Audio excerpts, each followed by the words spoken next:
Hey, Daniel, how are you? Hello, David. How's it going? Not bad, man. This is episode 17 of This Should Be the Podcast. Yep. I don't have a good joke. I don't have any jokes. So that's okay. We don't need those. However, I do have some other audio going in my ear, so I'm going to pause that because I'm having some serious freak out there. So let's get started. We better do that before we lose one of our 3 viewers.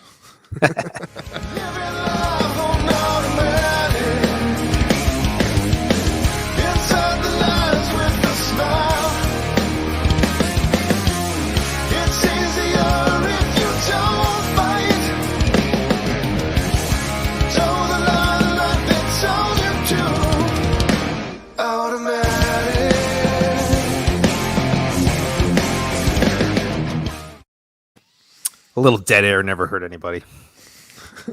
Oh, we lost 2 over the course of that song. That's what it did. See what happens. God, we out of the gate with a bang, and now we're down to 0. Man, that's funny. Well, there it is. What can you do, man? What can you do? All right. Geez. Now we can say whatever we want. Good. I felt really constrained with all those people listening. Too much pressure. Yeah. So yeah, I like your shirt. It's cool. Yeah. I ordered it, and then Amazon told me it was lost. So they refunded my money, and then 2 days ago it showed up. So I was like, oh, free shirt. Sweet. I'm going to wear it on stage probably, but I don't know if people will get the joke. Or you might just horribly offend some people. Yeah. Well, it doesn't really say whether it's like, does this mean that like it doesn't necessarily identify me as like somebody who would be opposite of whatever the person is. Right? It's some sort of like, if I go in some sort of, urban progressive city, are they going to be like, he's an anti, variant denier or something like that? Or, if I go into like, somewhere out in the country, are they going to be like, oh, he's trying to scare us? So who knows? Yeah, I don't really know. It's some kind of Marvel thing, isn't it, though? Yeah, so the nerds will pick it up. But all right, good. Yeah. I was trying to pretend like I knew what that was, only because I think you told me what it was. So yeah, that's why I knew. It'll be fine. I'm sporting my Free Britney shirt. I'm really excited. I'm gonna wear this thing around town. I also don't know the reaction I will get. I thought about getting one. I was like, that'd be an interesting statement. Should have. I was literally in the car today, and Avi was in there, and given that she's 7, she wants to listen to like Taylor Swift and stuff like that. And so we were sitting there listening to music, and she's like, "Dad, who's that girl who like, oh wait, I know what it is." I'm like, "What?" She's like, "Oh, I remember." I was like, "Who's that girl who's like dad takes all of her money and stuff?" I'm like, she's like, "Oh, it's Britney." I'm like, "Oh, how did you learn about that?" Apparently, even the kids know about it. She's like, "Oh, Dad, it's Britney, bitch." I'm like, "Oh no, hey, you're supposed to say that. That's not cool." Yeah, she'd be like, "Daddy, look what I got on a shirt." It's like a Britney bitch. Yeah. So school started this week for your kiddos. Yeah. Same here. Yeah. So that was only about 3 different varieties of stressful all at one time, but yeah, that's how it goes. The biggest stressor for me is all the driving, like trying to go like Chapel Hill, and then like because like picking them up from like after school and then taking them to like gymnastics or wherever, and then you got like having to go through Chapel Hill traffic, and then like UNC just started, so there's all these like like college freshmen kind of wandering aimlessly around. I'm just like, good Lord, and it's so hot, and I'm just like, okay. Maybe we need another plague or something. Yeah, it is very moist out today, as Daryl Anderson aptly points out. Thanks, Daryl, for the comment. Yeah, my kiddos go to school with my wife, so she absorbs all that craziness. But that's a whole set of craziness for her that I can't relate to. So yeah, and I'm at the point where all the other teachers. I'm at the point where like my 2 kids go to 2 different schools and they have different after school things, so that's already complicated. Yeah, but then I saw somebody today that was like, I have 3 kids and they all go to different schools, And like that was like just the logistical nightmare of adding that third variable in there. It's like ugh, you're driving around. You get different start times, and it's just like yeah. Hmm. And then there's a bus driver shortage. I don't know if it's that way down there, but it's like I think that's what's going on here. Yeah, there's been bus drama, bus issues. Everything's been slow. Like the buses Yeah. running like an hour late, like every day, yeah, which is just freaking nuts. But that's the time we live in. I think we yeah. covered And that. then the bus drivers that we are getting are probably going to be like noobs. You know, they're not going to be like Otto, who's been driving the bus since the '90s, man. It's not hard to drive I a was bus. driving. I was driving today, and I got stuck behind there was a school bus up on this road, and it stopped. And I'm like, all right. You kind of like look like this. We're like, all right. I see 1 kid, 2 kid, 3 kid, 4 kid. All right, those 4 kids got off, and then we just sat there for like another 5 to 10 minutes, and the bus just didn't move. I'm like, what is happening there? And I'm looking at the bus, and like I don't know what's going on. And then eventually, like one other kid would come off the bus, and you're like, all right, now they got to be done. And then it would 3 more minutes, and another kid would come. I was like, cars are backed up for like a quarter mile back there. I don't know what's going on. I was like, Yeah, some I can't new relate to bus that. driver. I drove That was at the height of my getting irritated at minor things today. Oh, that's fair. So I I was did, just like, what is happening? I've never done anything with little kids on buses. I drove college kids on buses, but I also drove drunk college kids on buses, which is almost the same thing. So that was kind of fun. Yeah. But yeah, I can't relate to all that. That's crazy. I feel like on paper you'd think, oh, that might be entertaining, but it's probably incredibly annoying instead. Yeah, it was all right. Paid was good. I think Jim Gaffigan had a bit about that like a while back. He's talking about going to bars, and it's like trying to pick up your friend at a bar, and it's like picking up a kid from preschool. Like you show up, and it's like, you know, somebody's crying, and she's like, well, she's still there. She used to be my best friend. Now she's not my best friend. And then like you go in the bathroom, and it's obvious that not everybody's potty trained. It's like this whole 5 minute. It's really funny. That's good. Oh, all right. So to the topic at hand here.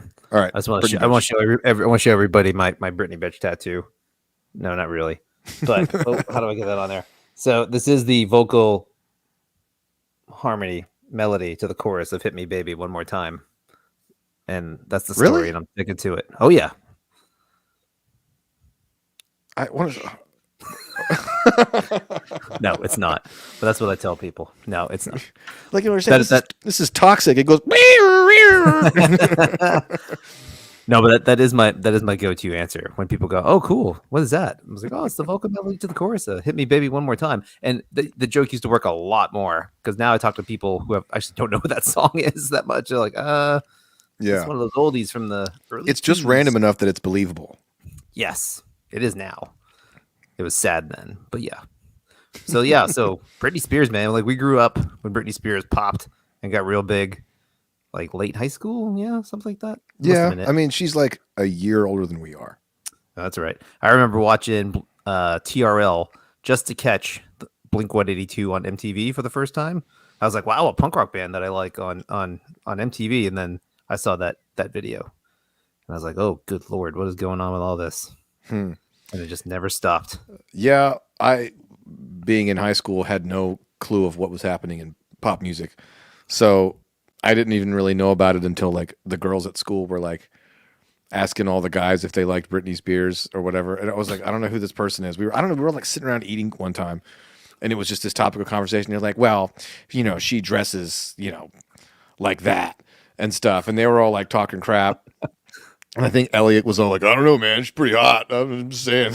He was the only guy who was bold enough to actually admit that she was attractive. All the other guys were trying to like white knight the whole thing. And they're like, yeah, I don't know what you're talking about. You know, it's not very mature. You know, they're trying to like act all, you know, evolved and everything. It was pretty fun. I don't remember any of those conversations, but that's okay. I don't think you were there, but Oh, good. All right, fair enough. That's fair.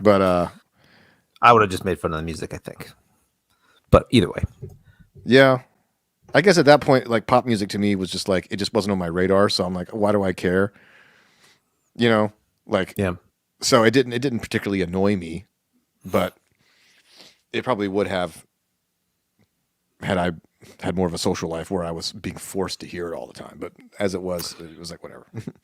Yeah, it just annoyed me out of principle. I just didn't like it. But either way, So all that aside, I completely ignored everything about Britney Spears forever Yeah. and ever and ever. Well, Only- 20 years only other- 20 years later, as I've grown up and become more musically skilled, I start to see some of the subtle genius in some of that music, but not like from her side, but like from like the Max Martin side of it.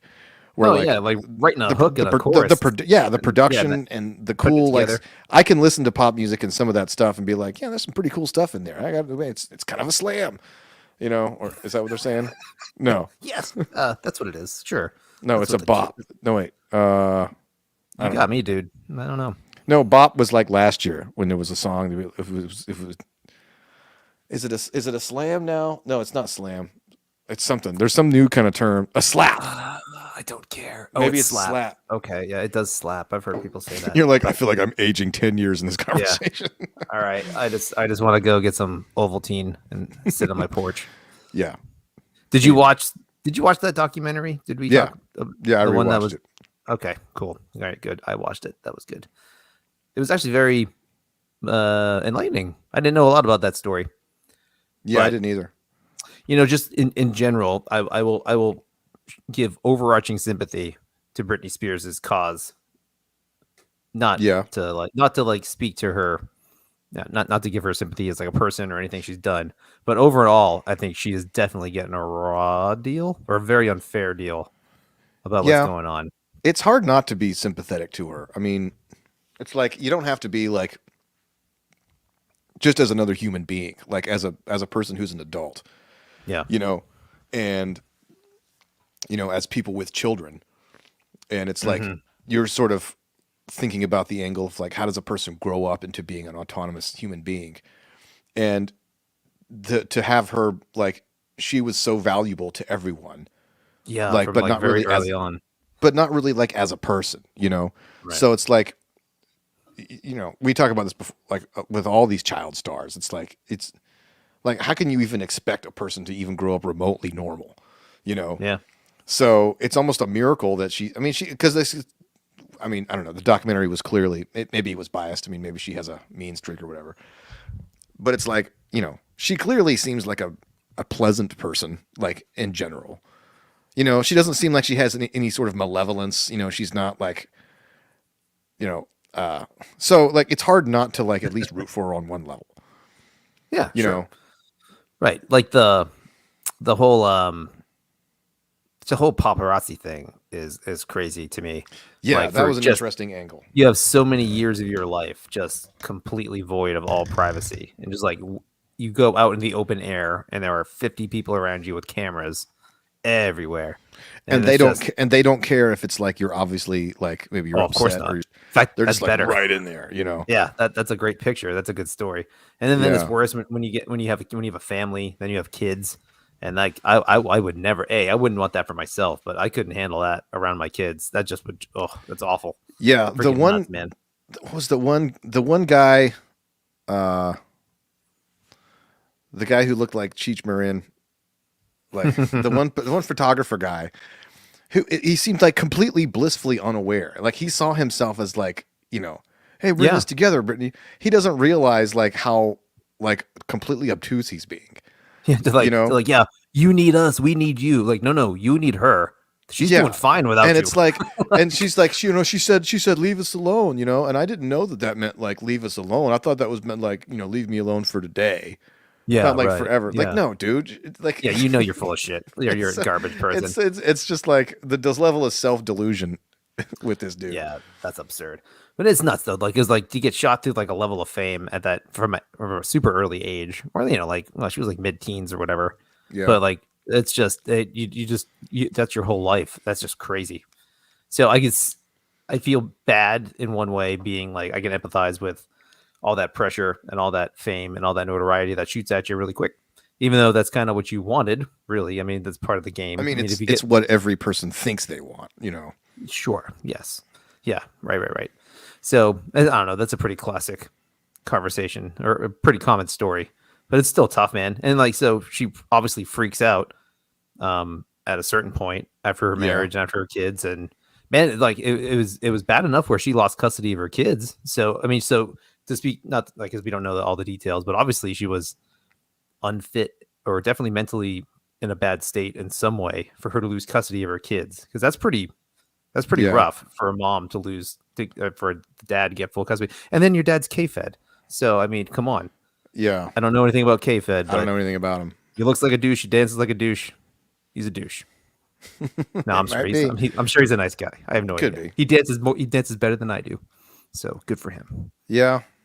Yeah, that sucks. That's the only K-Fed shot I'm going to throw out today. Probably. Yeah. Yeah, it's yeah. I mean, you wonder what sort of extenuating details were in that to where that Right. would happen. So going from there, though, I mean, just because she's possibly an unfit mom or not enough to have full custody of her kids, then somehow she goes a little. Well, bit I guess the deeper off question rail. is, right? But see, I wonder, knowing what we know about like her dad and all of that kind of stuff, Yeah. who is a lot of the information that's going out about her being an unfit mom coming from a lot of the same source that is trying to also say she's unfit to handle her own affairs. So, Well, sure. Well, the only reason I brought that up is because that had to have gone through the court system. So, independent. yeah, but the court- conservatorship's going through the court. I mean, the court system is not an infallible. No. But it's a separate court system from the conservatorship stuff. Yeah, but I mean, it was like his testimonies and stuff, and her dad coming in there Sure. and be like, "There was one time when she didn't do this," and blah blah blah. I don't know, Like did it they wouldn't surprise me if she was set up. Did they portray it like the dad had a hand in the kids getting handed over to the No, husband, I have the no ex-husband? basis on that. But I mean, I don't think so either. but if you got some, you got enough motivated parties moving around. I mean, Right. who knows what they were going to say? The bonkers thing is, though, there's millions of people every year that lose the rights to see their kids, and then they don't get thrown into a conservatorship or like have someone control every asset. I of mean, their- they of their probably freaking would if life. they had access to millions of dollars. Why is that? Well, I'm just saying, like, my cynical take is that, like, Oh, you know- okay, yes, obviously, yeah, okay. So we're jumping ahead, but sorry. I'm trying to lay the groundwork, Dan. So like, Yeah. why would just? I mean, if you're having a little bit of a mental break and you shouldn't be around your kids, or you shouldn't have just sole custody of your kids. That doesn't mean you can't work. That doesn't mean you can't spend money. That doesn't mean you can't whatever. And so she goes through like a party phase kind of thing, is what they portrays it in the yeah, the documentary. But you know what? I mean, that's going to happen when you're still like, God, she was only still like 22, 20. She was super young, like way, yeah, super young. That's what, yeah. super I mean, young, there's a stupid bit rich of people do. Yeah, there's a bit of grace, I guess, to see Yes. like, does people go through phases, right? And this is something that I've certainly thought about, where it's like, what's the phase? Is the calm and peaceful person, is that the phase, or is the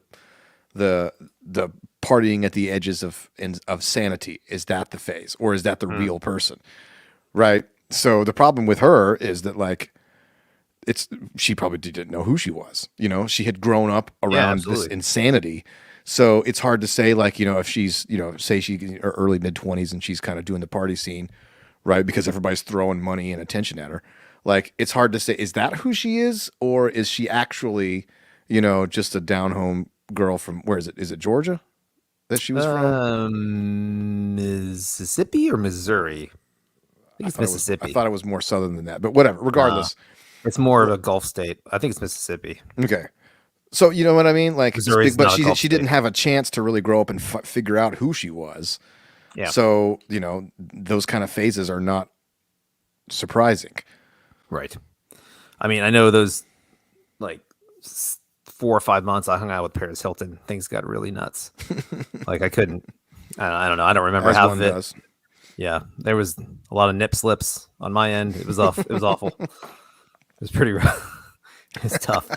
But yeah. So like I don't know. But then all that just gets documented and like broadcast on MTV, on tabloids, on Like, imagine papers, if all on- of our worst moments, we had, a bunch Yeah. of vulture photographers following us. And, it's actually worse timing for her because like we didn't have the whole internet to diffuse like everyone's awfulness. It was just like still only a few people. That Oh, you right. really- Yeah. Because know right what I now, mean? like, everybody's horribleness is everywhere. But Yes, back then, it was right. only famous people who had their horribleness. Yes. blasted So everywhere. like it was poor timing on her. I mean, just unfortunate timing. That's the time she kind of lost it.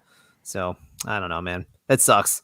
But I mean, it is what it is. And then how that all gets down to, how do you convince somebody that your child or someone that is in your care who've not really spent a lot of time with, being like her father, like you need to be in charge of her affairs in every way, shape, and form. That's a crazy, scary thing. Because like my understanding is like conservatorships are for people that are like mentally, like completely unfit to care for themselves. Yeah, it's like a couple notches past power of attorney.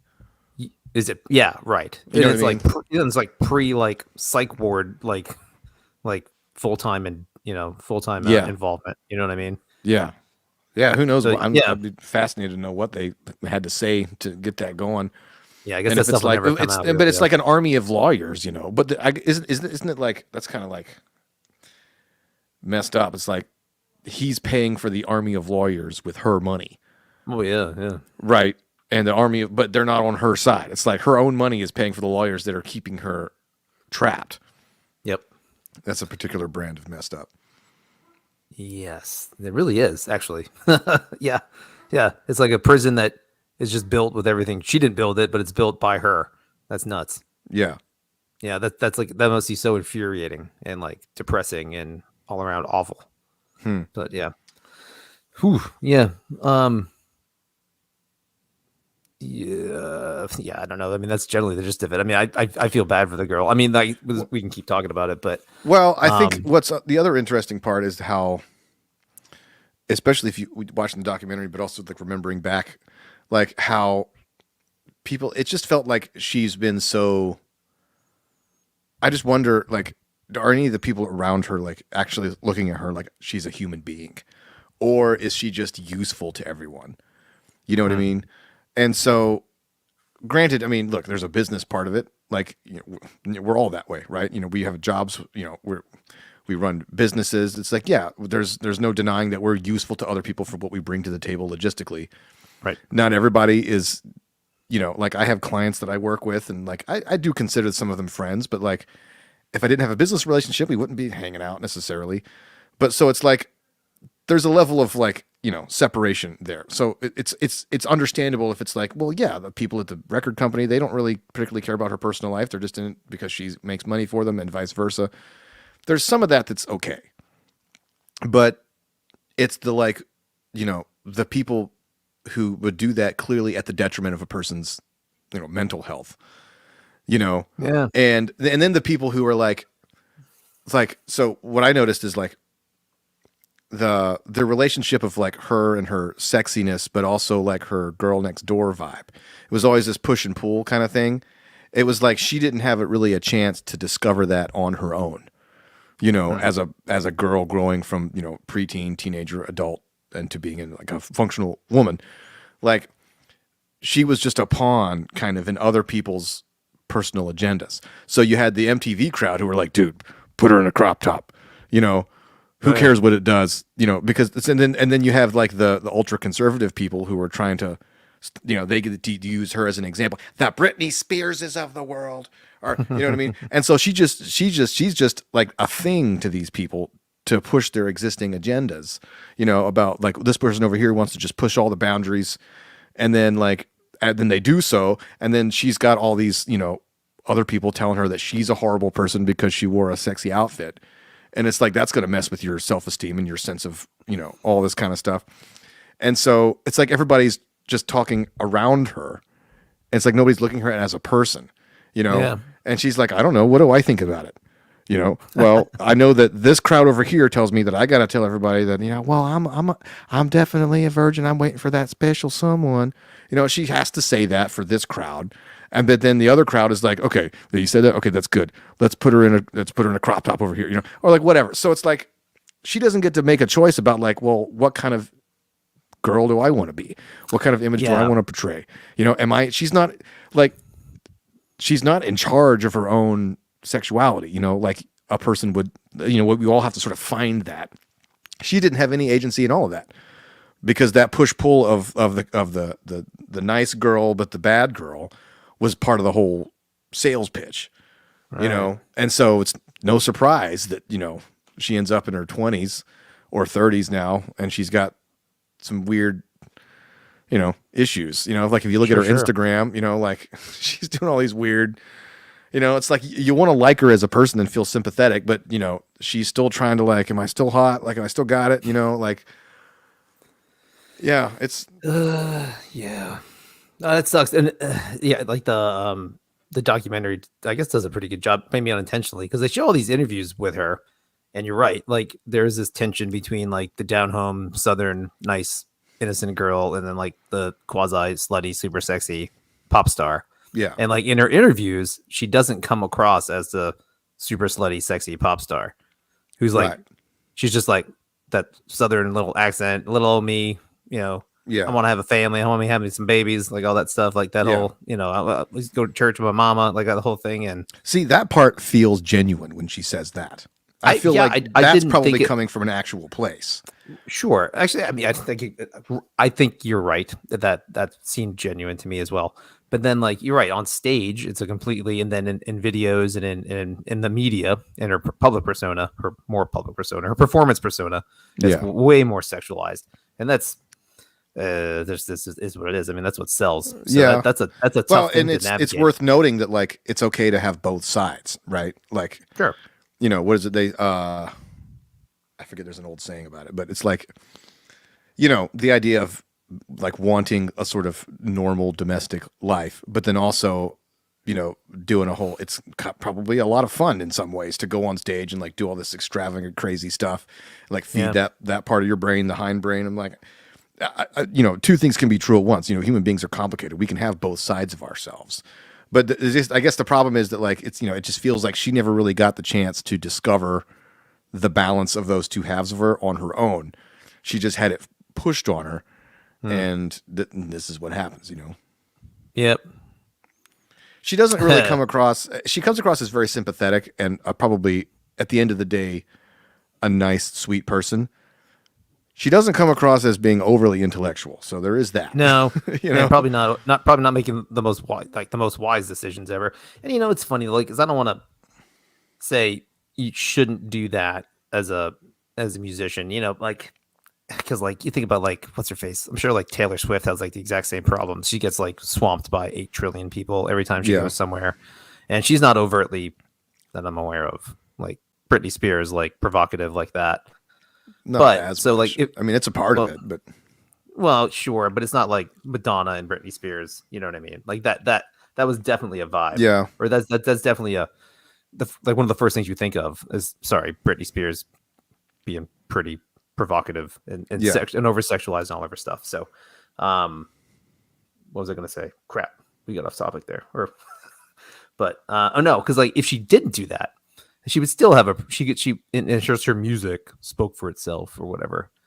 yeah. Well, was- that's she- this she- may be she an was- indictment of the genre because it's like Yeah, It's for, not- for females anyway, for the sure. music. Yeah, I mean, if she came out looking like a more normal person, right? Yeah. The music, She'd it's, just be a the Mandy music Moore. was She'd be a not side note. undeniable enough to have succeeded on its own, right? Right. Yeah, sure. It's like say, I'm trying to think of a male example. And Elvis, maybe that would be it. Because his music was groundbreaking in a sense because the audiences hadn't heard that kind of stuff. But it's not like Ricky Martin. There you go. Solid. yeah, there you go. A lot of the same people, Yeah.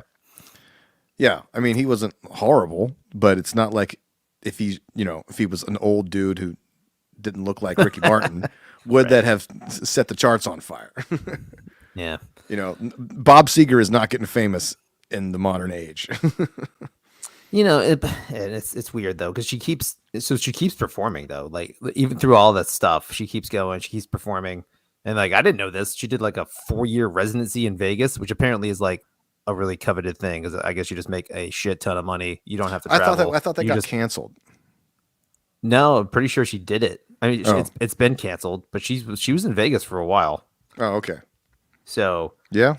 yeah, and then like she had like side hustles, like they all do like advertisements and Yeah. promos and endorsements and perfumes and crap like that. So she was able to make a crap ton of money while she was under the thumb of this conservatorship, which just seems like a completely backwards thing. Like if someone is completely unable to make their own decisions, how are they allowed to function in that way? Well, I mean, if you get enough that seems like assistants and handlers and stuff telling you where to go and what to say, it's not like, she's not shouldering the burden of managing an empire of product placement. And so like the conservatorship has no goal in mind of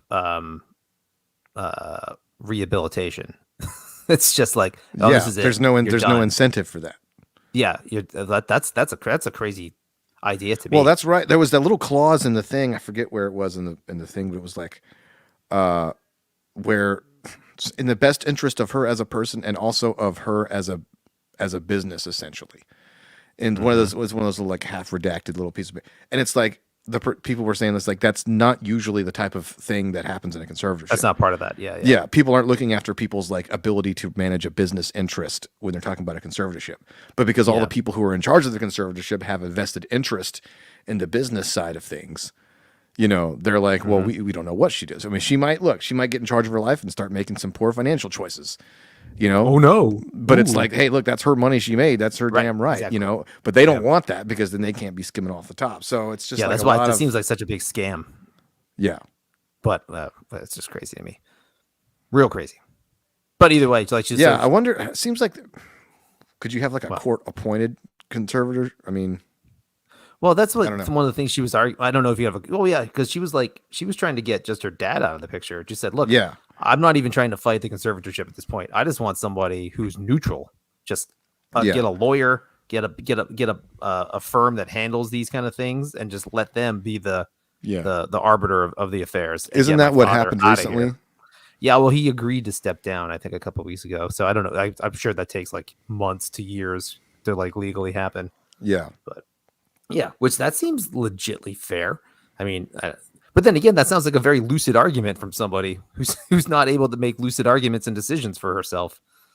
I don't know. It's just I can't see how this stuff plays out in court in a moral and just way. But not a lot of things do play out in court in a moral and just way. Very fair point, Daniel. Thank you. Good point. So, I mean, it's tough. It's like, I guess the thing that I keep coming back to is the fact that if she wasn't filthy rich, they wouldn't even be having this conversation because there are lots of, right. I mean, like if you look at her Instagram and it's like, she's trying to do this like sexy pictures, but you look at her eyes and you just see like, there's some pain back there. You know what I mean? And there's some drugs right now. It's just like, it's weird. She's like singing songs and like doing quotes and stuff. It's like, okay, if I didn't know this was a famous person, I would just think, all right, this is a woman who is trying to figure herself out. It's a little bit sad. She doesn't seem like a mean person, but I wish her well. Right. And you wouldn't think anything of it. You wouldn't immediately go like, this person does not deserve to be in charge of any money. Like you wouldn't think that. Like she's probably not, she's not well. She could probably do with a therapist and, maybe some, riboflavin. No, what's that one? Wellbutrin. Or something like that, SSRI or something like that to like kind of even maybe some lithium, I don't know, whatever an actual medical professional would prescribe. But like that would be the extent of it. You wouldn't remove that person's personal agency over their life because the personal agency would be part of their recovery, like learning to handle themselves. But if you deny that person their own freedom, then how are they going to get better? Yeah, that's what strikes me about the whole thing is there is no path to getting better. There's no path to getting back your life. You're just going to keep her locked up in a tower like Rapunzel for the rest of her life. Yeah, it seems like a bonkers scenario to me. That's funny. You talked about her Instagram stuff, which I don't have Instagram. So, but I was watching just something on this whole thing, like a recap of her whole situation. Excuse me. And like her fans are freaking crazy. So there's like a whole QAnon like fan undertone of Britney Spears, but like not literally QAnon, but like she's secretly like sending messages. Oh yeah, no, I have heard about that. That's interesting stuff. Like. There's 8 billion comments about Britney Spears online. So someone's like, Britney, wear a yellow shirt and blink twice. And like, they're like, look, she wore a yellow shirt and she blinked twice. Oh my God. She's still, it's like, okay, yeah, relax there, rando boy. But it's just funny. I was like, oh wow, there's a really bunch of crazy people like following they're trying Instagram to find like connections between all the hashtags and stuff in there. Yeah. Well, if that's true, man, she needs to get up and onto that conservatorship like tomorrow. That girl is lucid as hell and very clever. Yeah. And she's like Alex Jones level stellar. She's there. that was. I would love to ask Alex Jones what he thinks about Britney Spears. I bet you he's got some whoppers. You know what they're doing? They're using her to, it's like, Interdimensional beings who use conservatorships all the time to the Bilderberg group and it'd be like Al Qaeda is using her as a plant to demonstrate the debauchery of American culture, so they can use it as an excuse to attack us again. It's gonna happen. It's gonna happen. 2025, it's happening. That's crazy times. Dude, sidebar, we got to do a show Please. on Alex Jones and all the stuff that he's got right over the years. That would be fun. And like try to chart out the percentage of like crazy shit. You know what I mean? Like, okay, that was bonkers. That was out of nowhere. And then like here's the random one little thing where it's like, oh man, that turned out to be totally accurate. Like Epstein, he called that like 10 years before anybody else knew anything. That could be a fun segment. Let's go. Alex Jones is right. Just like one an episode for like 10 weeks in a row or something. Yeah. It's pretty interesting. Yeah, right. Yeah, that is a sidebar. But I'm with you on that. I find Alex Jones to be extremely entertaining. Yeah, I had never really delved into it because I was like, all right, crazy person. But then he was on Rogan one time, and Rogan, for whatever reason, just knows how to manage him. Like he kind of hits play and just like lets him do his thing. But then he's like, hold on, wait, no, what is this? And I was just in the car. I was dying laughing. Like, this is nuts. It was great. It was really entertaining. It's good. Yeah. They're like 4-hour episodes too. When he goes on Joe Rogan, and then he gets progressively more inebriated over the course. But I think if it was just a crazy person ranting, that would be entertaining. But the knowledge that everything that he says has like a 1 in 20 chance of being scarily accurate means as you're listening to him talk, you're like, is this the gem? No, or maybe this is just the chaff. You know what I mean? Like, Britney Spears should go on Joe Rogan. That would be a fun conversation. Which I'm sure she probably couldn't do that. She probably can't. She doesn't really do interviews about this whole thing. Obviously. So she's probably not allowed to. I mean, maybe after this, she probably could. I mean, like Miley Cyrus was on there. He's talked to a bunch of people. So well, if it ends, like if she's legally allowed to. But like, so that's another interesting parallel between then and now. So like now you could go on a podcast, you can get out there, you can tell your story a long time ago. Or now, but like back in the early 2000s, mid 2000s, you had to go on like ABC, CBS. So like they had like you were limited by the establishment media, right? But they had those like 2 or 3 interviews, with like 60 minutes type shows, like that, those kind of Diane Sawyer things. And stuff, right? And they're like purposely like making her upset and like showing her pictures and like trying to get her to cry and break down. And that's just an incredibly fucked up thing to do to a person. And that's just like what the media does, man. It's so disgusting to watch that.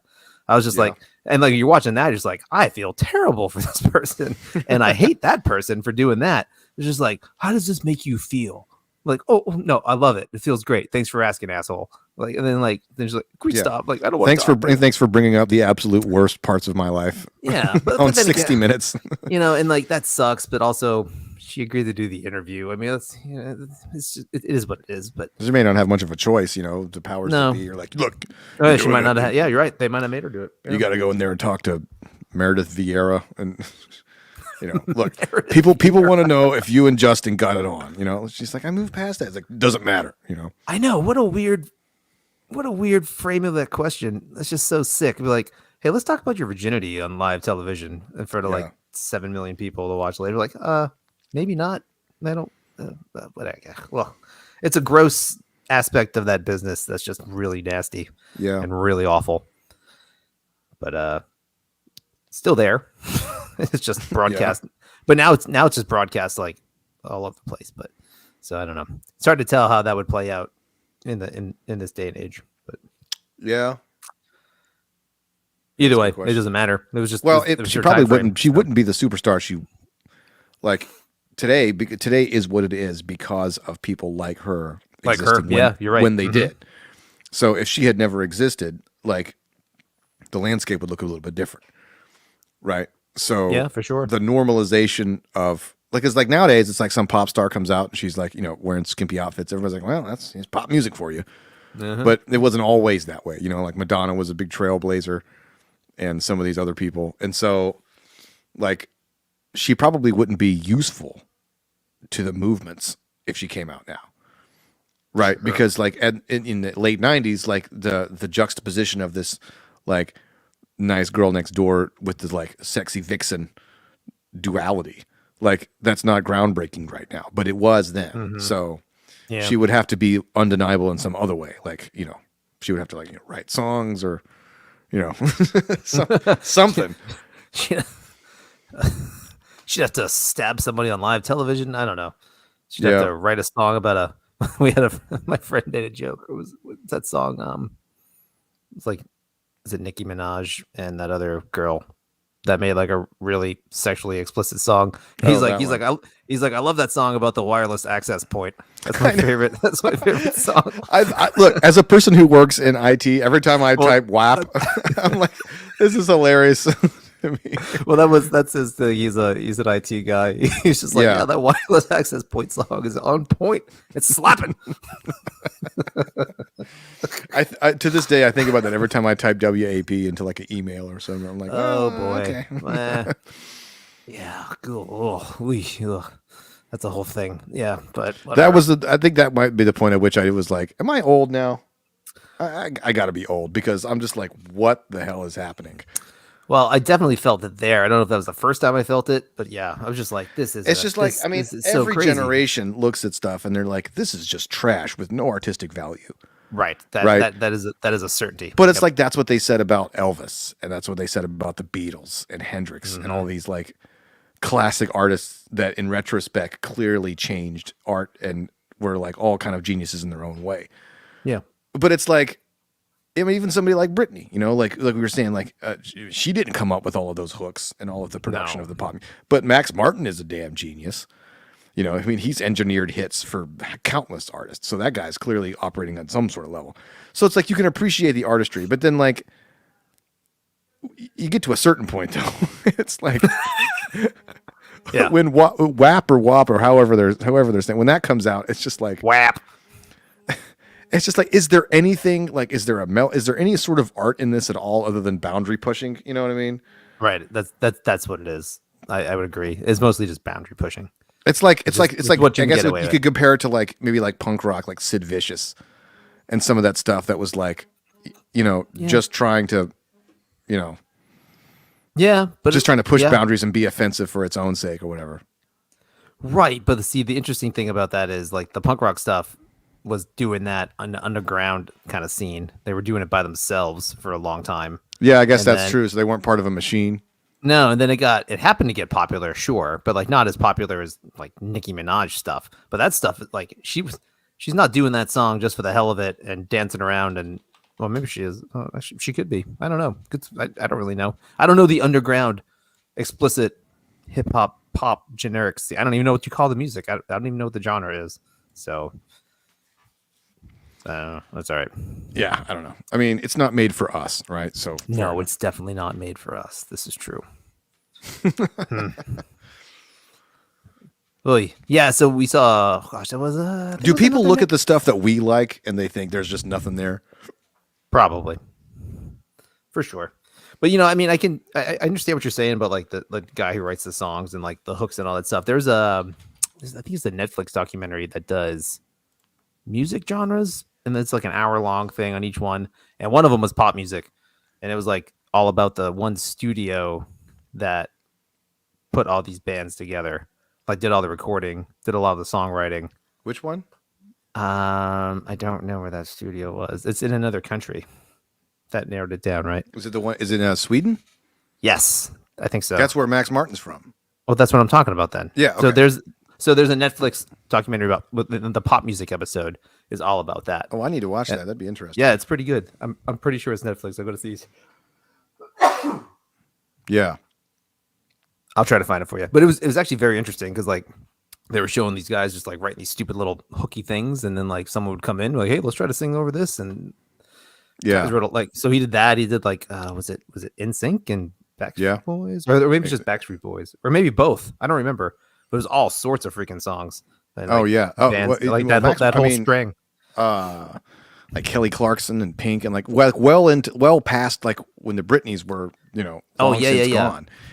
They just this guy just keeps going, because Right, he doesn't and then, have like- to stay young and hot. He can just keep, Yeah, Yeah, no, then people that came through there, and they were like engineers and like people that, just worked the studio, started writing songs, and they've done stuff for like Yeah. artists like today that are out there that I don't even know of or I've heard of. I'm like, well, good for you. You're writing songs that I'll never like or listen to. But Sometimes you get it's- people who are just like sonic geniuses like that, like almost like in a, like in the day you'd have like Phil Spector, he was kind of his day. He was that same kind of character, where he would take all these girl groups and this whole, the wall of sound approach, that he pioneered or whatever. And so like that was like the Mutt Lange of his day, and he turned out to be kind of crazy.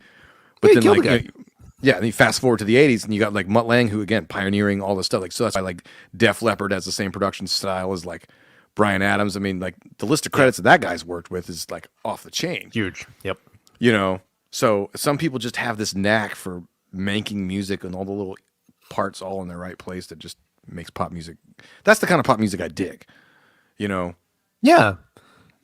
I'm not opposed to any of that stuff either, man. Like stuff from like the 80s, like there's tons of pop music out there that's amazing and like really good songs. They're all put together really well. Like if you were to take that song and move it to another genre and just play it even just a little bit differently, you should be like, that's a damn good song. Like, it's put together really well. Well, that's And like it's the Ryan Adams album where he did Taylor Swift's 1989, but he did it like all chill. Have you heard that? I don't think so. It's really good. I mean, it probably isn't that interesting if you've never heard Taylor Swift songs, but if you like, you put it on, it's not. He takes the same lyrics, but he does it in the same melody and stuff, but produces it all differently. So it sounds like something from like early Bruce Springsteen. And so it takes the same lyrics, but it like gives like a song like "Shake It Off," which is all like happy and boppy and stuff. And then when he plays it, it just has this weird sort of like melancholy feel to it. And he does that with like the whole album. He just covered the entire. It's really cool. That's really neat. That's very So cool. so it illustrates, one, that he's an interesting artist. Two, that those songs are not just products of their fancy production, or the fact that Taylor Swift is attractive. There's some meat in there. That wouldn't work for every artist. But yeah. My favorite Taylor Swift song is a Jimmy Eat World cover, and that's the only reason I know it, because it's a Jimmy Eat World cover. Is that Getting Back Together, Never Getting Back Together song. Oh, yeah. It's very good. The Jimmy Eat World cover is cool. I don't know if I've heard that. I'll send it to you later. I'll check out that Brian. Did you say Ryan Adams or Brian Adams? Ryan Adams, not Brian. All right, just making sure. I was like, Brian Adams digging deep, coming out of nowhere, and starting. Ryan Adams makes much more sense. Yeah, to do that. He's done that too, where he did a cover of an Iron Maiden song that cool. Same chords, same basic melody, but like just for something about the vibe, just totally recontextualized the lyrics. It's pretty neat. Mr. Mandy Moore, ex-Mr. Mandy Moore. Oh, really? Yeah. I didn't. Which part didn't you know, that they were married or that they're now divorced? Neither. Okay, good. I don't And know also, who's there's married to allegations who. that he's a terrible, terrible human being. But that's not here Interesting. nor there. I didn't know that either. Interesting musical dude. He's got some good music. I like Ryan Adams. What's Mandy Moore up to these days? I think still just acting? Acting, I guess. Yeah, I don't know, man. See, that's one of those girls that didn't really pop up after her one or two songs, and I don't know. That was it. That was the same era as Britney Spears. Like right off the bat, that whole like Christina Aguilera obviously took off. Yeah. Mandy Moore did not. I feel like there's other. I'm sure there's other ones too. But Yeah. Mandy Moore, I just remember. Yeah, well, she was, objectively a better actress than any of those other girls were. So, Yeah, sure. She's a good actress. Yeah. I like Mandy Moore and the stuff she does. here's what's interesting. So, there's a show on Netflix Avi was watching. What's it called? Alexa and Katie, or whatever. And it's a typical like sitcom, like teen girl kind of thing, but it's appropriate enough for a 7-8-year-old. And but it's like Netflix produced, so it's not like on ABC or anything. But the mom on that show, I was like, who is that person? She looks familiar. And then I looked at the credits. It's Kelly Kapowski. And so, Oh, really? and then I looked. Tiffany Amber Thiessen. She dropped the Amber from her name, but so I guess. And I was sitting there watching. I was like, she's kind of charming, but not that great of an actress. So like, she's found where she is useful, playing a mom character where she doesn't really have to be great, and she can kind of be just a dramatic force for that. But like, talk about somebody else who was like all over the place back in the day, And then now that she's, a middle-aged person, is like, oh crap, I got to do something with some substance here. And so she has decent comedic timing, but she's not that great. But I mean, good for her for finding a gig. Sure. Man, the most successful of the Saved by the Bell people is Mario Lopez. That guy's a workhorse. Yeah. He's on everything. On everything. None of which is acting, though. No, it's just all Right. like hosting and entertainment television stuff. But he found That's his what's niche, interesting. man. Yeah. Yeah. Mario Lopez. Good for him. Yeah, man. AC Slater.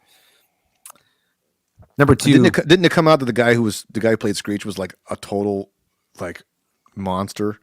Well, he got into like drugs. He went to jail. He did porn for a little while. He was a troubled soul. He's all over the map. Yeah.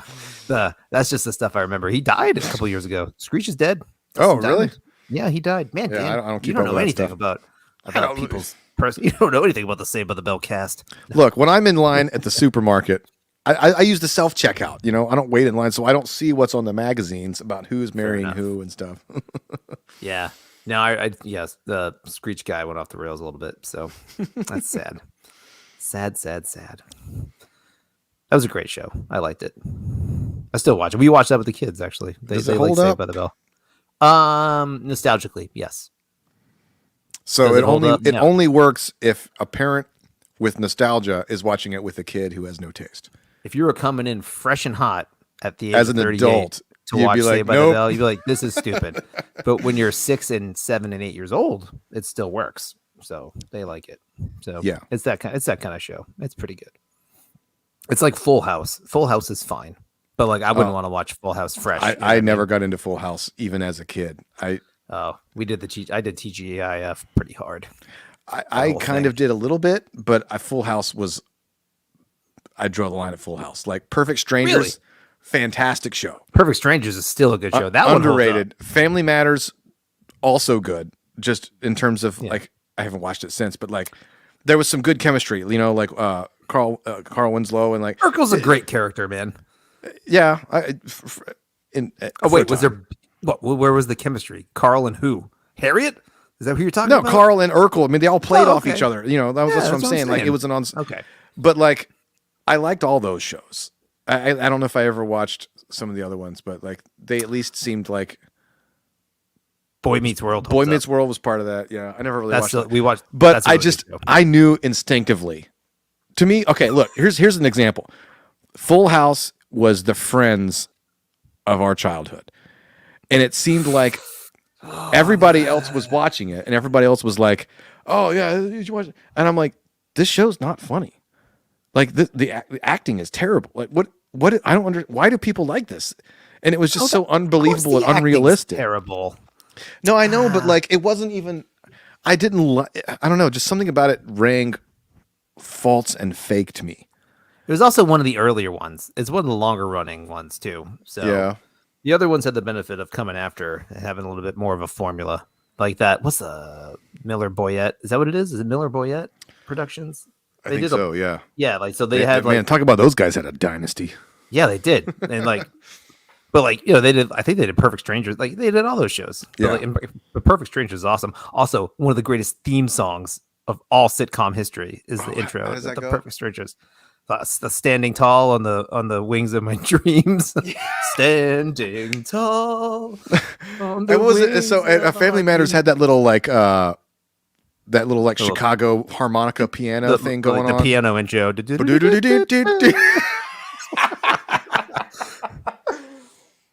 Yeah, That's funny. It's funny because like I can remember all the theme songs when it starts. I'm just like, I know what that is. I know what that is. I know what that is. Yeah.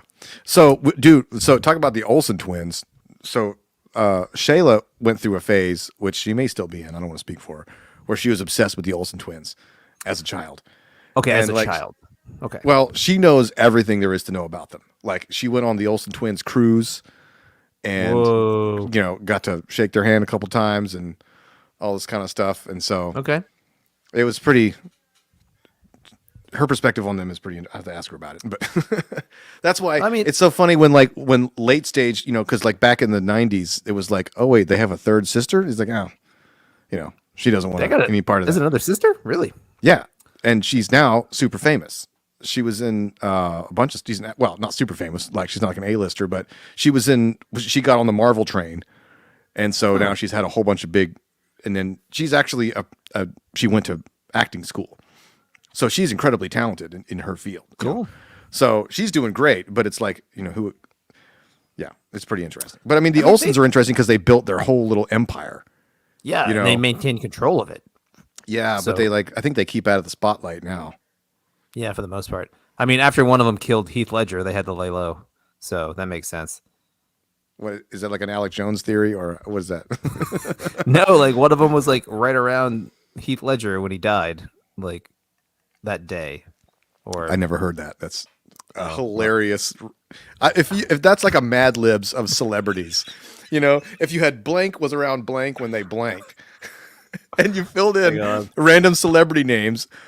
Somebody Olsen was around Heath Ledger when he died. Like I would never have guessed those three things. Mary-Kate Olsen's connection to Heath Ledger death. Here we go. Come on. Neither of the Olsen twins own Pull that shit up, Jamie. Okay. Well, neither of the Olsen twins own the apartment Heath Ledger was found dead in. The link to Mary-Kate Olsen has finally been revealed. Da, da, da, da, da. I'm not going to read this whole thing. That's the type of story that you could like put in a Law and Order episode where you like change all the names. Yeah. I don't know. They were close at that time. Either way. So I still blame Mary Kate. That's what I'm doing. I don't know. That is I'm just spreading baseless libel. We're a couple lies of on the internet. straight white males just opining about everybody else's business. No, but that's a joke. I mean, it's not a joke. It's a thing. Like there's an Olsen twin Heath Ledger death connection. I never even heard that. That's hilarious. That's good to know. Yeah, it's crazy though. Those girls made an insane amount of money. Like with not just their stupid acting and their DVDs and their Olsen twin girl stuff, but like their fashion and like whatever else they did. They made a crap ton of money. But good for them. Yeah, it's like, gosh, it's like one of those Kardashian girls. I don't know their names other than I can't keep any of them straight. I just know Kim Kardashian. One of the younger ones is like literally like a billionaire just off of like her makeup and her fashion and all that stuff. That's crazy. My tangential knowledge is that some of them are trying to do things. They're trying to leverage the fact that they're famous for no reason into doing something with their life. Like I forget which one of them that's really into like some sort of humanitarian cause. I forget what it is. I don't know if it's like getting people off of death row with DNA evidence or something like that. Like that was Kim Kardashian. Yeah, she okay. did that. Yeah. So I'm like, all right, well, that's kind of cool. She got Donald Trump to commute somebody's sentence. Yeah. Okay. Yeah. And then like so they seem like, I mean, I don't know any of them and I don't really know anything about them, but from what I hear, they're trying to do something with themselves as opposed to just being famous for the rest of their lives. Yeah, no, I really don't care. It's just one of those dynasty families that come up and they're the new Kennedys. But like they all got, again, they didn't get screwed by their family. So it's just funny. So it can be done, like where you can successfully be a child that grows up in a famous family and then make money and not be torn. So the Britney Spears story is weird, and she obviously went through some stuff, and maybe she needed guidance and help, but she's also getting screwed to another degree. It's not cut and dry, but she should definitely have more control over her life than I would think she has now. Well, I mean, so, right. I mean, that gets to a question that we've probably talked about before, which is like, she's like, well, but she'll make bad decisions with that freedom. It's like, that's part of being a human. Yes, it is. And so it goes to one of the big questions of, our time, which is like, we can't give people freedom, they'll abuse it. And like, that's what freedom means, Yes. Because who's to say what abuse of freedom is and what's just living? Yeah, for sure. Yeah, no, I agree. Yeah. I mean, that's maybe that's why she's so sympathetic to me. I would just err on the side of letting her have her life back. I mean, she can't, like I said, she can't, how do you metamorphosize into a functional person without giving, you can't just like if you're going to give somebody a driver's license, you don't just like, like, do you know how to drive? Like, what? Well, no. Like, all right, no driver's license. Yeah. It's like, Okay, forever. but you haven't given. How do I learn? Like you got to Yeah, get in the 'cause she can't- car and drive around a little bit. Like they're not giving She her has the chance no- to demonstrate. Right. She has no ability to seek legal counsel because that falls under the conservatorship. So she can't even contest. She can't hire a lawyer to contest her conservatorship. Yeah, Like that's well, crazy. is that still in effect though? Because I heard that she was like somewhere. People who know about this would be able to correct it, but like I heard like Okay, recently there was like a victory where she's like, I'm finally able to like hire my own lawyer or something like that. Maybe so. Or maybe, I mean, for a time, for sure. That It's was a part of it. developing story. Yes. Yes. It's an unfolding drama. It is the great national nightmare we're all hoping will end soon. But yeah, so okay, it's a very weird situation later on. Like I again, so like it's funny because like it was temporary. So like it goes temporary, then it turns into like 10 or 12 years or however long it's been. Yeah. And that's very Well, sad it's like too. I mean that's like what masks are going to be. Temporary government program, man. Nothing Yeah. more permanent than a temporary government program. 2 weeks to flatten the curve. Oh, buddy. 2 years to flatten the curve. Oh, everybody's very upset. Carteret County is doing 2 weeks of masks at the beginning of the school year, just because. You know. I mean, help- it's all masks everywhere here. Oh, yeah, everything's back to masked. In Oh yeah, the kids have to wear masks all day long at school, despite the complete dearth of evidence that makes a difference with school age children. Do you mean just schools, or do you mean everywhere else, like Oh, stores, well, all that stuff, indoors. county? Indoors in Durham County and I think Wake County too. It's just masks everywhere, Yeah, that's not the thing. That's not going on here. regardless Like, I think, of vaccination status. Is what it says in the little flyers you see on doors. oh man, yeah. So we went to Wilmington. I went to a show this past weekend. I saw the Avett Brothers play. I don't know if you know who they are. I've They're like- heard of them. Either way, it's like a folk alt band. Yeah, kinda yeah, thing. yeah. But they're really good. They put on a great show. So it was downtown. It was outside. So whatever that was going on, we were trying to find a place to eat, and like none of us brought masks. We just weren't thinking about it. And like 50% of the restaurants were like, mask required. We don't care if you're vaccinated. They all had the same sign. So it's like there must be like a posted North Carolina kind of sign thing, or at least a New Hanover County sign. They're like, regardless of vaccination status, blah blah blah, you must wear a mask, blah blah. Like the whole time, it's just like, well, can't go in there. That sucks. I mean, we found some place to eat and hang out. The breweries weren't doing that. They were letting Yeah. people. We walked, But to, like, it's two so different it's breweries. like it's just the same theater from last year where you walk in and you're like, oh. And then as soon as you sit down at the bar, you're like, okay, like, Yeah. And now you're sitting there talking to the person that you're with, you know, and it's like I'm still spreading the same. I mean, Yeah. it's yeah. I mean, I Well- heard some. So the research that these people were talking about was like a regular cloth mask that's like not like an N95, like it's like a 10 to 15 to 20% reduction in the amount, because it's like, you know, and even an N95 is like not 100%, because you're still, I mean, you're still, if it was blocking everything, you would suffocate. So clearly your air is getting out. You know what I mean? So it's like, Yeah. just makes people feel better. Well, it's over the course of the pandemic. The places that had mask mandates versus the places that didn't, in the aggregate, fared no better or no worse. So, and like that's just statistically a fact. Like everything charts the same way. So like when you get it, you get a spike. It goes a little bit down. Then there's a big spike. And then it goes a little bit down. That's just how it is in every area. Now how Yeah. it hits at different times and at different you know, just at different frequencies. But like you can literally take all the COVID like infection rates and deaths, and you put the charts, you overlay them. They are eerily close to each other everywhere. Like Yeah. especially across the United States. It's pretty crazy. Well, it's like I the have data to- shows. There was a study, I forget who did it, where they compared schools that didn't mask and schools that did, and they're like, the numbers are virtually the same. Yeah. But then they had to like bury that so that nobody Right. could see it. There's I'll try to find you the link and send it to you. I think it's like called covidcharts.com. It's like a aggregate of a bunch of these charts, and they do an exam, and it's like a blind exam of, they don't tell you the locations, or they do. They say, all right, so this place, here's this chart, and the masks, they did this, or they did lockdowns here, and they did this mitigating, circumstance here, and you're supposed to guess which one's which, and supposedly it's very hard to get it right. It's all counterintuitive. So, but then at the end, it's just that they still kind of emphasize, just like, it doesn't matter what happened. Everything happened almost the exact same way in every state, in every county, in every city. Like, just the curve and the up and the down, it all goes, man. Regardless of the mitigating, the precautions everybody took.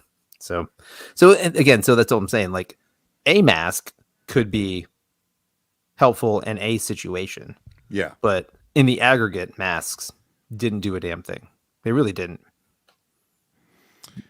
Or mask mandates. Now, so maybe it's true that, for the benefit of the doubt, that people were still wearing masks because they were freaked out. So, the flu was gone. Even though no flu all year. Well, so yeah. Even though 10 to 15% is not a significant number, it is a number. Yes. So, there's no question that masks do make a difference. That's true. But the question is, like, especially now in a post-vaccine world, is a mask mandate worth the economic costs? Well, yeah, and then see, this is the whole. I know we've already talked about this, but like the fear now is about rising cases. Rising cases don't matter. Yeah, people aren't dying from it. Yeah, granted, tragically, some people do, right? Yes, because it's a big ass country. Correct. But it's like, the cases are. You can always tell, like, you can, once they shift to talking about case numbers, then you're like, all right, you just that was your tell. It's like fold, like that was their poker giveaway, because cases don't matter compared to deaths. They do matter, right? Like, but it's like people want to. They use case numbers because you could justify anything with case numbers, but like, the majority of those cases are nothing. And they're like hospitalization rates and stuff. So let's look at this real quick. I'm looking. I wish I had a feature where we could show what I'm looking at. So in January, like the highest peak of average cases was like 8,000 a day. Yeah. In January this year, right? So deaths around that time, the highest peak was running around 7-day average 85. Really? Is that right? That doesn't sound right. That sounds low. United States. Oh, show all. There we go. Not North Carolina. All. Okay. Yeah, 7-day average death in January around the same time was like 3,000 people. Yeah. So, okay. So which is we went not from insignificant. No, so 8,000 cases a day, 3,000 deaths. So less than 50, right? Something like that. Right now we're doing. So wait a minute. Average. 3,000 deaths out of 8,000. Oh, sorry. I was looking at. Sorry, no. That's I was the North Carolina number. No. I was in the wrong. I was in North Carolina. 7-day average was like 250,000. 250,000. That sounds cases. A lot more correct. Yeah. There you go. So right now we're at like, 250,000, 8,000 deaths or 3,000 deaths a day or whatever. Yeah. Now we're at 7-day average 145,000 cases. Now deaths per day. United States, all region, 7-day average 1,000. About 1,000. That's what I heard. Yeah. Yeah. So we're about at 1,000. So we're going back up a little bit. So what's the does it say the percentage of those that are of people that are unvaccinated? Oh no, it's just a line chart. It's just like when you Google it, the statistics thing that comes up. Yeah. So whatever, man. We got 1,000, like 8,000 or 9,000 people die every day in the United States of everything. Yeah. I don't know, like our county, I think. The number of kids under the age of 18 who died of the Rona is like 300. It's in the whole country. Yeah. And there's 60 million kids. So yeah. I don't know, man. Yeah. It's such I still maintain that, like, if we had taken all the money that we've spent on this and we from the beginning, which we could have done because we knew the type of people that were vulnerable and not vulnerable. Right. If we had taken all that money and just put it towards, all right, we're going to do a massive government effort and we're going to protect everybody who, and you could even do like a chart, it'd be like, are you over 65? All right, that's 1 point. Are you obese? That's another point. Anybody who has a point vector, a point quotient of 3 or more, we're going to devote government funds to protecting that person and quarantining that person. We're going to provide them meal services, blah, blah, blah. Maybe do unemployment benefits. I don't know, whatever. If we had taken all the same money and just protected, like, how many lives would we have saved? Because we spent so much time and effort making all these other healthy and basically invulnerable people do all this stuff. We didn't need to worry about that. If we just taken all that same money and protected all those people, given them the best medical care, like maybe in-home hospice where they're walking in wearing a space suit. I mean, whatever. We probably could have done it. I bet we would have saved a lot of lives. And we wouldn't have had to destroy the economy in the meantime. Because which is a whole other show, but it's like, as we coming out of this, economy was doing great, and then we got a little changing of the guard, and then they start going and stuff. Now the economy's Yeah. So, and like the economy, whatever, it's just going to keep happening. The economy's in the tank for many reasons now. On top of that, or cascading effects from that. So, like the problem and the concern I have with the mask mandates coming back, and this is way far off Free Britney, but either way, Free Britney. That like now it's ramping back up, not just to have masks, but like with everywhere else, like or not everywhere. New York's doing a mandate for vaccines to be indoors anywhere on anything that's in a public accommodation. Other cities are doing. San Francisco's doing, like the bigger cities are doing that. I'm gonna have to get my vaccine card laminated because I'm going to New York in October. Yeah, you're gonna have to do that. But like if that stuff starts happening everywhere, that's gonna be a huge disruption, especially in the South. That'll be just one of those things that because it's just one of the areas that's not as heavily vaccinated, man. And that's just going to cause in New York, man, if your employees aren't vaccinated, you can't let them come back to work. How fucking crazy is that? Even if you have a valid excuse from your doctor, be like, no, you can't get this vaccine because I know you'll have a reaction, or you have like a condition that doesn't allow you to get it. Like, nope, sorry, you can't work. Like, that's crazy. That is some authoritarian bullshit. Yeah. That's scary. And it's not a hypothetical. It's literally happening in New York. Like it's like people think that anybody who raises these objections are some sort of anti-vax crazy people. I'm like, no, I got the vaccine. I got it as soon as it was available because it was kind of a miracle of medical technology, and I made an informed choice of my own volition. But that doesn't mean that I don't know how people don't get. I don't understand how people don't get it. Yeah. Right on. All right, we can start ranting about COVID any other time. So it's getting late. It's 10:45. Yeah.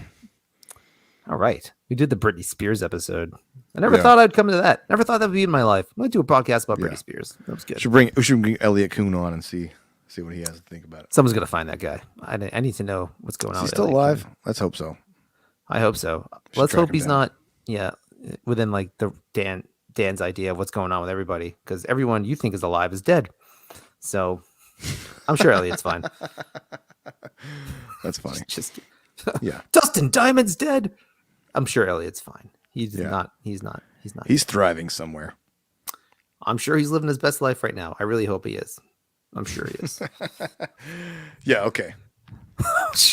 We should get a shirt that says Free Elliot. Excellent.